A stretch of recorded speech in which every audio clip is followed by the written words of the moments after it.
ముందుగా అందరికీ సద్దుల బతుకమ్మ శుభాకాంక్షలు. మనకి బతుకమ్మ అంటే మొట్టమొదటిగా గుర్తుకొచ్చేది పువ్వులు. మనం ఎన్నో రకరకాల పువ్వులతో చూడచక్కగా ముద్దుగా మనకు వచ్చిన విధంగా బతుకమ్మని పేర్చుకుంటాం. తంగేడు పువ్వు, గునుగు పువ్వు, చామంతి, సీతజడ ఇట్లాంటి రకరకాల పువ్వులతోటి మనం మంచిగా చూడచక్కగా ముద్దుగా బతుకమ్మని పేర్చుకుంటాం. బతుకమ్మ అంటే పార్వతి. మనం పార్వతీనే బతుకమ్మలక కొలుస్తాం.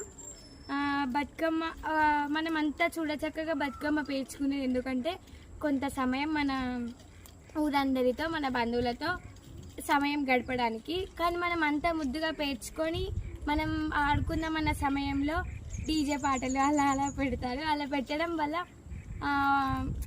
ఎవ్వరు ఓన్గా పాడలేకపోతున్నారు. ఒకప్పుడు మన తాతమ్మ వాళ్ళంతా వారే పాటలు పాడేవారు. కానీ ఇప్పట్లో ఆ డీజే పాటలు రావడం వల్ల ఎవరికి పాటల విలువ అర్థం కావట్లేదు.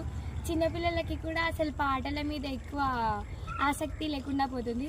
అందుకే నేను ఇప్పుడు మీ అందరి కోసం ఒక పాట పాడి వినిపిద్దాం అనుకుంటున్నా. అసలు ఇప్పుడు బతుకమ్మ అంటే బతుకమ్మ పాటల కన్నా మిగతా పాటల మీదనే ఎక్కువ అందరు ఆసక్తి కూడా చూపిస్తున్నారు. అక్కడ కనుక డీజే ఆగిపోతే అసలు ఎవరు వేయడం కూడా లేదు.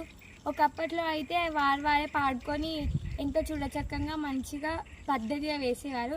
కానీ ఇప్పట్లో డీజే పాటలు అంటే అసలు బతుకమ్మల చప్పట్లే వేయలేకపోతున్నారు ఎవరు. అందుకే నేను మీ అందరి కోసం ఒక్క చిన్న పాట పాడి వినిపిద్దాం అనుకుంటున్నా. అది మా అమ్మమ్మ నేర్పించింది నాకు.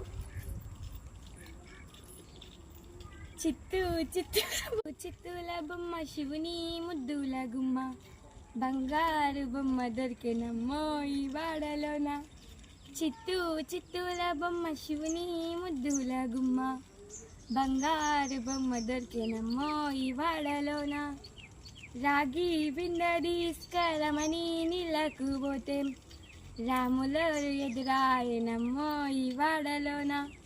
రాగి బిందె తీసుకరమని నీళ్ళకు పోతే రాములు ఎదురాయనమ్మో ఈ వాడలోన. వెండి బిందె తీసుక వెలది నీళ్ళకు పోతే వెంకటేశుడు ఎదురాయనమ్మో ఈ వాడలోన. వెండి బిందె తీసుక వెలది నీళ్ళకు పోతే వెంకటేశుడు ఎదురాయనమ్మో ఈ వాడలోన. చిత్తూ చిత్తూల బొమ్మ శివుని ముద్దుల గుమ్మ, బంగారు బొమ్మ దొరికెనమ్మో ఈ వాడలోన. బంగారు బిందె తీసుక బామా నీళ్ళకు పోతే భగవంతుడెదురాయనమ్మో ఈ వాడలోన. బంగారు